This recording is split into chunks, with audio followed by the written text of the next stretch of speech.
ಕೆಲವೊಂದು ವಿಚಾರಗಳು ನಮಗೆ ಸಂಬಂಧ ಇದೆಯೋ ಇಲ್ವೋ, ಆದರೂ ಅವು ಬೆಂಬಿಡದೆ ಕಾಡ್ತವೆ. ರಾಜೇಶನಿಗೆ ಆಗಿದ್ದು ಅದೇ. ಮೊದಲೆರಡು ಆತ್ಮಗಳು ಮಾಟದಿಂದ ಬಂದ್ರೆ ಆ ಮೂರನೇ ಆತ್ಮ ಬಂದಿದ್ದು ಹೇಗೆ ಗೊತ್ತಾ? ಇಲ್ಲಿದೆ ನೋಡಿ ಆ ಕತೆ.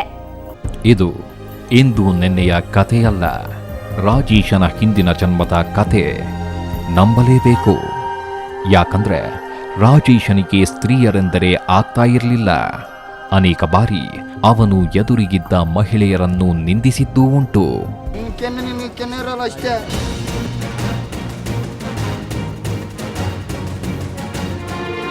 ಇದಕ್ಕೆಲ್ಲ ಕಾರಣ ಅವಳೇ.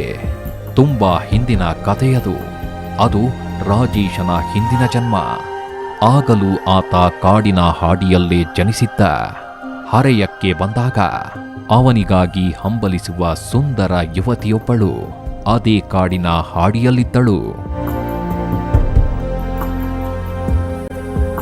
ಪ್ರಕೃತಿಯ ನಡುವೆಯೇ ಬೆಳೆದ ಆ ಇಬ್ಬರಲ್ಲಿ ಪ್ರೇಮವು ಅಂಕುರಿಸಿತ್ತು.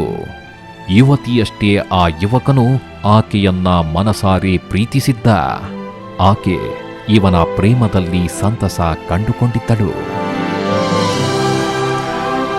ಎಲ್ಲವೂ ಅಂದುಕೊಂಡಂತೆ ಆಗಲಿಲ್ಲ. ಆ ಯುವಕ ನಾನಾ ಕಾರಣಗಳಿಂದಾಗಿ ಯುವತಿಗೆ ಬಾಳು ಕೊಡಲಾಗಲಿಲ್ಲ. ಕಾಲ ಸರಿಯಿತು. ಯುವತಿ ಒಬ್ಬಂಟಿಯಾದಳು. ಆಕೆ ಯುವಕನ ಅಗಲಿಕೆಯಿಂದ ನೊಂದಿದ್ದಳು. ಅದೊಂದು ದಿನ ಮುರಿದು ಬಿದ್ದ ಪ್ರೇಮವನ್ನ ನೆನೆಯುತ್ತಲೇ ಸಾವನ್ನಪ್ಪಿದಳು.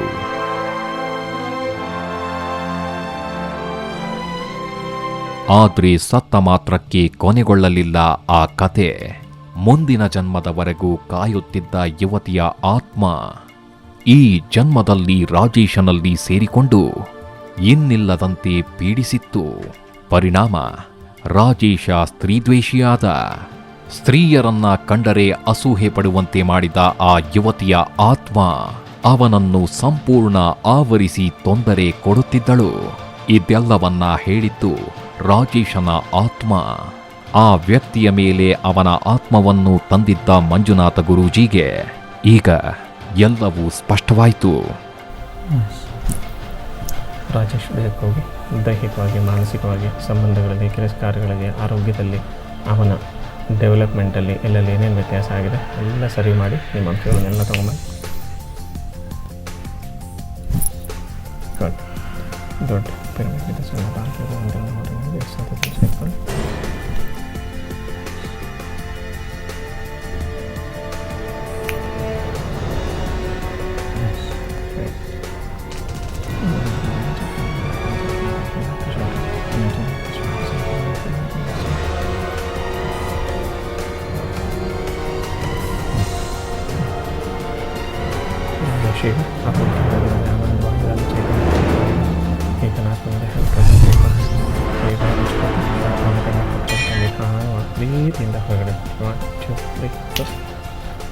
ಕಳೆದ ಜನ್ಮದ ಆ ಯುವತಿಯ ಆತ್ಮ ಸೇರಿದಂತೆ 3 ಆತ್ಮಗಳನ್ನ ಹೊರಹಾಕುವಲ್ಲಿ ಯಶಸ್ಸನ್ನ ಸಾಧಿಸಿದ್ರು. ಈಗ ನೋಡಿ ಪ್ಯಾಟೆ ಹೈದ ಹೇಗಿದ್ದಾನೆ ಅಂತ. ಅವನ ತಂದೆ, ತಾಯಿ, ಅಕ್ಕನಿಗೆ ಈ ಬದಲಾವಣೆ ಅತೀವ ಸಂತಸ ತಂದಿದೆ.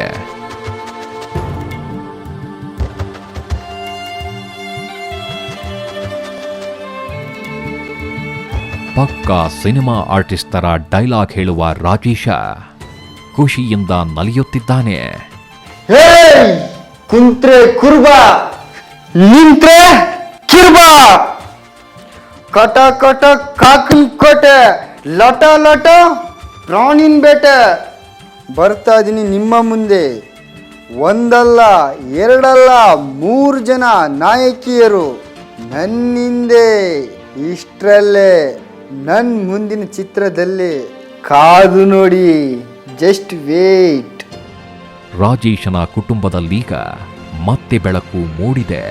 ಮಗನಲ್ಲಾದ ಬದಲಾವಣೆಗೆ ಅವನ ತಂದೆ ತಾಯಿ ಜನ್ಮ ಜನ್ಮಾಂತರ ತಂಡಕ್ಕೆ ಧನ್ಯವಾದ ಅರ್ಪಿಸಿದ್ದಾರೆ. ಜನ್ಮ ಜನ್ಮಾಂತರ ನಾವು ಇದಕ್ಕೋಗಿ ನನ್ನೆಲ್ಲ ಈಗ ಆಸೆ ಆಗಿದ್ದೀನಿ, ತುಂಬ ಖುಷಿಯಾಗಿದ್ದೀನಿ. ಎಲ್ಲ ಸುವರ್ಣ ಟಿ ವಿನವರಿಗೂ ನನ್ನ ಧನ್ಯವಾದಗಳು.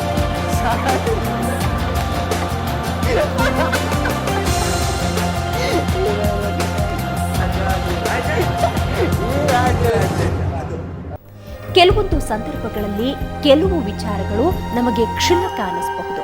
ಆದರೆ ನಾವೆಲ್ಲಿ ತಾತ್ಸಾರ ಮಾಡಿರ್ತೇವೋ ಅಲ್ಲಿಯೇ ಆ ಸಮಸ್ಯೆಗೆ ಪರಿಹಾರ ಇದೆ ಅನ್ನೋದನ್ನ ಗಮನಿಸಿರುವುದಿಲ್ಲ.